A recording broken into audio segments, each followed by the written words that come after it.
Hello students, हम कर रहे थे second chapter forms of business organisation. उसमें हमने फर्स्ट पार्ट में सोल प्रोप्राइटरशिप कवर किया था।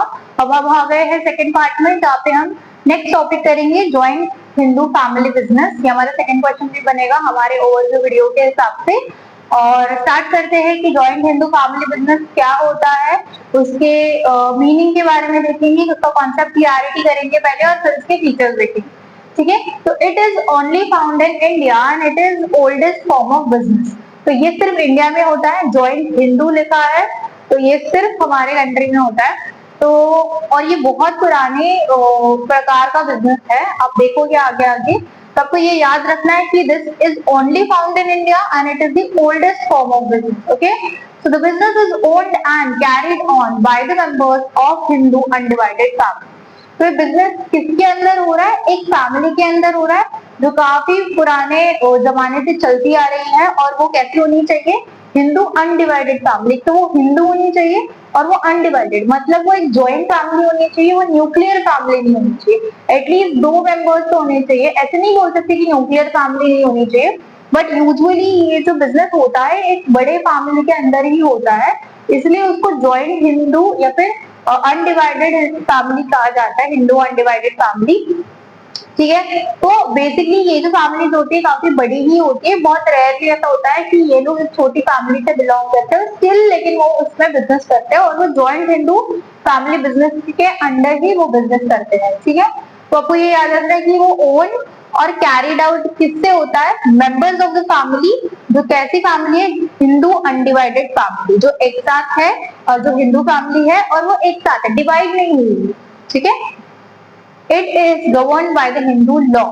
तो ये कौन गवर्न करता है? हिंदू लॉ गवर्न करता है, उसके अंडर ये बिजनेस चलता है। ठीक है, the basis of the membership in the business is birth in a particular family are there 3 successive generation can be members of the business. तो यही मैं बता रही थी कि ये न्यूक्लियर फैमिली क्यों नहीं हो सकता मोस्टली, क्योंकि उनको 3 सक्सेसिव जनरेशन उसमें इंक्लूड होते हैं। ठीक है, जो न्यूक्लियर फैमिली में नहीं होता है। ठीक है, तो कभी कभी होती है कि किसी की फैमिली छोटी हो जाती है, लोग कहीं इधर उधर रहने चले जाते हैं, माइग्रेशन हो जाता है नॉल, तभी लोग कम लोग जो होते हैं वो भी करते हैं इसको, बट मोस्टली मेजोरिटी बेसिस पे हम बात करेंगे तो उनकी जो फैमिली होती है ज्वाइंट फैमिली होती है, जो डिवाइड नहीं हुई है।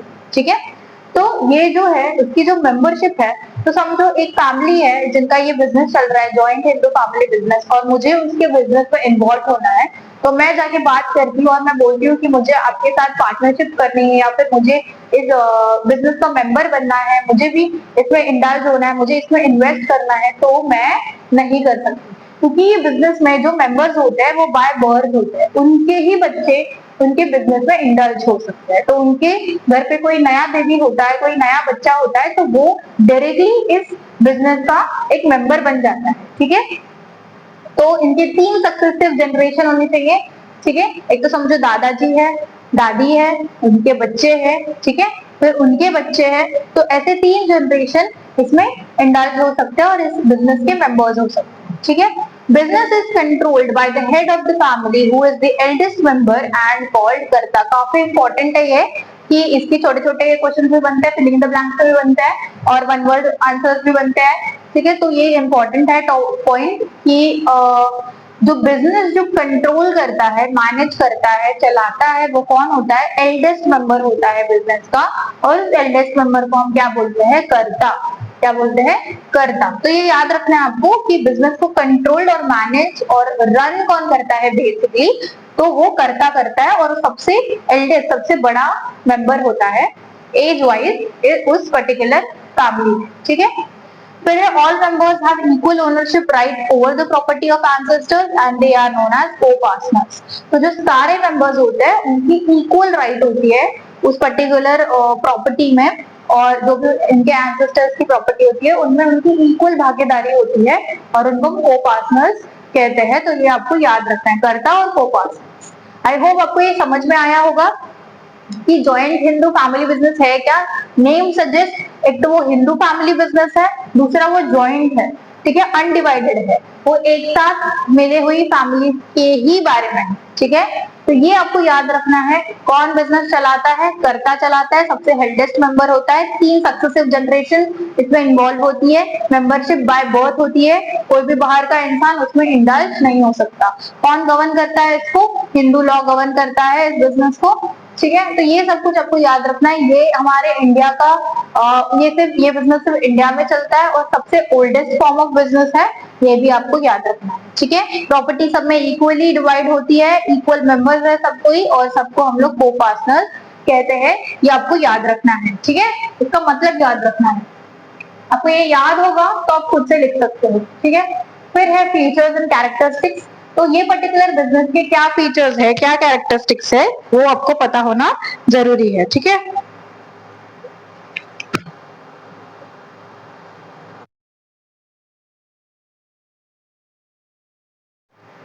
ठीक है, फॉर्मेशन। तो there should be at least 2 members in the family and ancestor property to be inherited by them. तो फॉर्मेशन कैसे होता है? एक मैंने बोला था कि न्यूक्लियर फैमिली नहीं हो सकती, लेकिन छोटी फैमिली भी है तो कोई तो कैसे होता है। तो अगर 2 मेंबर्स भी है फैमिली में तो भी ये बिजनेस आप कर सकते हो, ठीक है। तो एटलीस्ट 2 मेंबर्स होने चाहिए फॉर्म करने के लिए, बिजनेस चालू करने के लिए। तो 2 मेंबर्स होने चाहिए, ठीक है। तो the business does not require any agreement. Membership is by birth. It is governed by Hindu Succession Act 1956. तो ये जो बिजनेस है उसको कोई भी एग्रीमेंट की जरूरत नहीं है, कोई भी पेपर वर्क की जरूरत नहीं, एग्रीमेंट की जरूरत नहीं है, क्योंकि ये जो मेंबर्स होते हैं वो बाय बर्थ ही होते हैं। हमने यहाँ पे देखा था। तो क्यों कोई पेपर वर्क करेगा? कोई बाहर का इंसान ही नहीं आ रहा है तो क्यों पेपर वर्क होगा, राइट। तो कोई एग्रीमेंट नहीं होता, कोई कॉन्ट्रैक्ट नहीं होता। डायरेक्टली जिसका जन्म हो जाता है इस पर्टिकुलर फैमिली में, वो इस बिजनेस का मेंबर बन जाता है, ठीक है। तो वो लिखा गया है यहाँ पे कि membership is by birth and it is govern by Hindu succession act 1956। तो इसको कौन गवर्न करता है? हिंदू सक्सेशन एक्ट गवर्न करता है, जो फॉर्म हुआ था 1956 में, उसके अंडर ये बिजनेस आता है, ठीक है। फिर है लायबिलिटी। तो ऑब्वियसली बात है, कर्ता जो है वो अकेला ओनर है और वो अकेला सब कुछ कंट्रोल कर रहा है। ओनर है मतलब वो ओनर है, बाकी के लोग भी ओनर है, लेकिन वो अकेला एज अ हेड है और वो सब कुछ कंट्रोल कर रहा है, वो सब कुछ मैनेज कर रहा है। तो इसकी अकेले की जो लायबिलिटी है वो क्या है? अनलिमिटेड है। कल को कोई रिस्क आ जाती है, कुछ डेप्स हो जाते हैं, कुछ इश्यूज हो जाते हैं, तो कोई कर्जा हो जाता है, तो कौन उसको बियर करेगा? कर्ता अपने पॉकेट में से पैसा डाल के उसको बियर करेगा, ठीक है। अपने एसेट्स को बेच के उसको बियर करेगा, पर्सनल एसेट्स को, ठीक है। Whereas co-parsons जो है, बाकी के जो मेंबर्स है, कर्ता को छोड़ के, वो एल्डेस्ट मेंबर को छोड़ के, उन सबकी लायबिलिटी क्या है? लिमिटेड है। जितना उन्होंने इन्वेस्ट किया, जितना उन्होंने कैपिटल डाला है, उतनी ही उनकी लायबिलिटी इसमें इंक्लूड हो जाती है। समझ रहे हैं? उनके जितने शेयर है उतनी ही उनकी लायबिलिटी इसमें आ जाती है। नेक्स्ट है कंट्रोल। कर्ता has all the control. She takes all the decisions and authorized to manage the business. His her decisions are binding on the other members. तो बेसिकली कर्ता ही अकेला कंट्रोलर है, जो हमने यहाँ पे देखा था। अकेला वो सब कुछ डिसीजंस लेता है, ठीक है। वो सजेशंस ले सकता है, लोग क्या बोल रहे हैं सुन सकता है, लेकिन एंड जो पावर होती है वो कर्ता के हाथ से होती है कि ये मैंने डिसाइड किया हुआ है, ये ही होगा, ठीक है। तो इसीलिए वो अकेला कंट्रोलर होता है इस पर्टिकुलर बिजनेस का, और सब कुछ डिसीजन वो लेता है, उसके पास वो अथॉरिटी होती है और वो अकेला सब कुछ मैनेज करता है, ठीक है। तो जो भी डिसीजन वो लेता है तो वो बाकी के मेंबर्स को भी उसको एक्सेप्ट करना पड़ता है। वो उसमें नहीं बोल सकते या उसमें आर्ग्यूमेंट नहीं कर।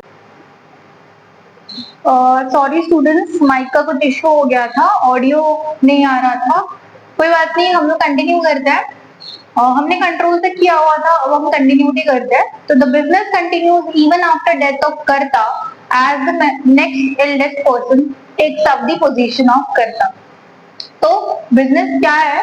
बेसिकली कंटिन्यू होता है, ठीक है। अगर जो कर्ता है उसकी डेथ हो जाती है या कुछ उसका इश्यू हो जाता है, वो मेंटली साउंड नहीं है अभी, या फिर इम्प्रिजमेंट हो गई, या कोई डिजीज हो गया, या फिर कोई डिसऑर्डर हो गया, कुछ भी इश्यू होता है कर्ता के साथ, तो बिजनेस बंद करने की कोई जरूरत नहीं है।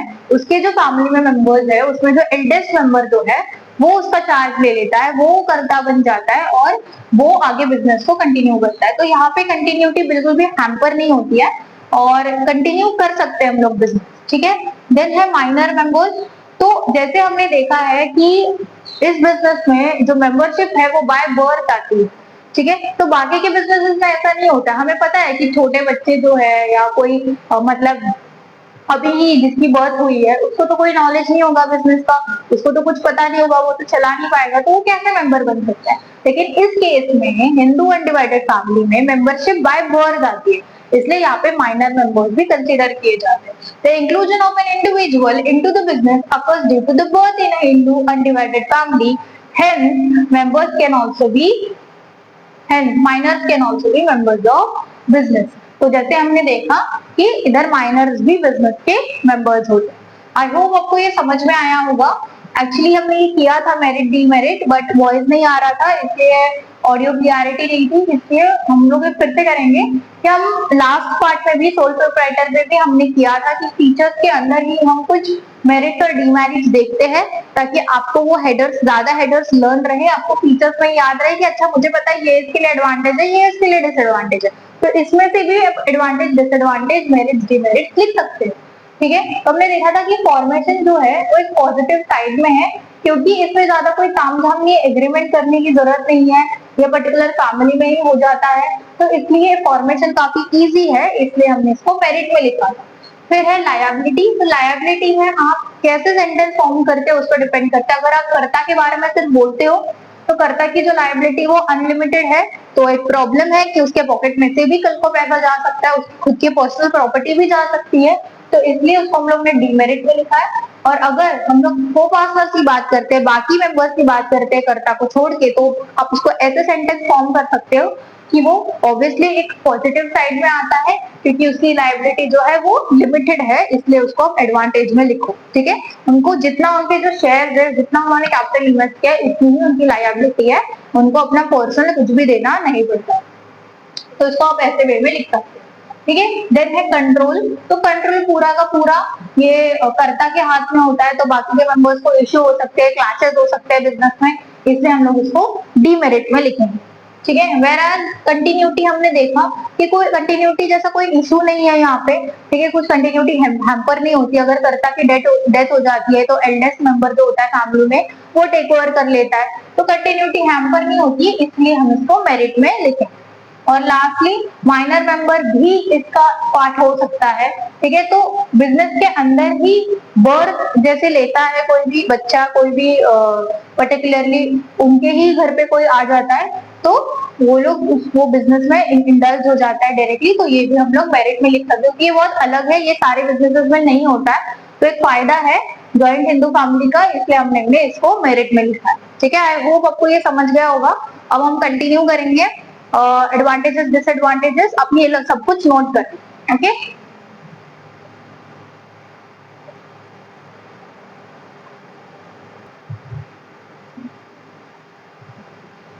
कंटिन्यू करते हैं उसके एडवांटेजेस और डिसएडवांटेज से। तो उसके फर्स्ट एडवांटेज है increase loyalty and cooperation. Since the business is run by members of family, there is a greater sense of loyalty towards one another. Pride towards growth of the business is linked to the achievement of the family. This helps securing better cooperation from all the members. जैसे कि ये जो business चल रहा है वो family के अंदर ही चल रहा है, ठीक है, तो फैमिली के अंदर ही चल रहा है, इसलिए आप एक्सपेक्ट कर सकते हो कि ज्यादा लॉयल्टी और कॉर्पोरेशन आपको मिले। क्यों? क्योंकि फैमिली मेंबर्स जो है उनको पता है कि अगर ये बिजनेस अच्छा ग्रो करेगा, अच्छा चलेगा, तो इसके जो भी अचीवमेंट्स होंगे वो हमारी फैमिली का ही नाम आगे लेके जाएंगे, हमारी फैमिली की ही वाह वाह होगी। ठीक है, तो हमारी फैमिली की वाह वाह होगी, इसीलिए वो चाहेंगे कि हमारा बिजनेस है वो ग्रो करे, तो इसीलिए वो अपने मैक्सिमम एफर्ट्स लगाएंगे। ठीक है, इसलिए उनका कॉपरेशन उनको 100% मिलेगा और लॉयल्टी भी बने रहेगी।